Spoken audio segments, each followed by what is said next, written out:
hopefully I got 24 zeros there. That subnet mask actually was 8 ones followed by 24 zeros.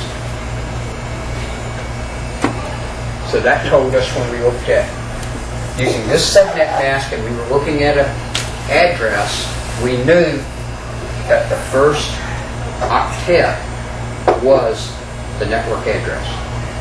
Class B was 255.255.0.0. In its case, it's 16 ones followed by 16 zeros. I don't think we'll try my drawing ability of ones and zeros. Class C was 255.255.255.0.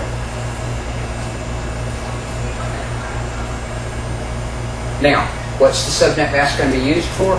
That's so when the computer looks at that address, they can go, here's the part that's the network portion.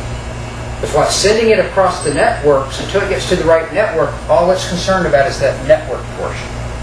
The host portion, it doesn't want to even need to know anything about. It needs to know which portion of it is the network address. Now when we're on the right network, now it's not worried about the network portion, it's only worried about the host portion. It's got to know which portion is that, so it gets to the right machine. Now, if you look back on some stuff on this, you'll see a lot of things presenting it as these 255s. Now, when you look at subnet mask even today, if you do an IP config on your machine, you did it. On those, if I remember right, we'll come up with 255.255.0.0, I think is what the subnet mask is. It's going to have the 255s in it, but it can have other numbers in it because you can end up with something where it breaks differently.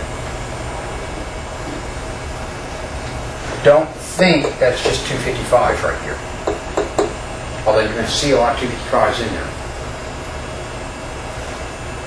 If it's at least 2 octets of numbers that the ones are in, you're going to have a 255 in there for sure. But the subnet mask is only to go in and look and see which portion is which. So we'll know where it actually breaks it. But in a class approach, it really wasn't significant. Because you knew what the subnet mask was by looking at the number of the first octet. But now, think to 93, 94 and where we are today. We ran out of IP addresses using this approach. That's where IP version 6 comes from. But if you're going to go to a 16-byte address, guess what? That means everything in the world's got to change to handle that. If everybody out there that's been built for a long time and is using this approach of 4 bytes. First off was your operating systems couldn't handle it back then. Now, if you're on Windows 2000 or forward, you can use IP version 4, or you can actually work with IP version 6 also. The newer Unix, Linux, etc. will work with either one of them also. But before that point, that wasn't a choice there. But we were running out of addresses. And there was mass panic there. So pre-Y2K concerns, you had a major concern of IP addresses. We went through a crunch on that first. What were we going to do? Just think back.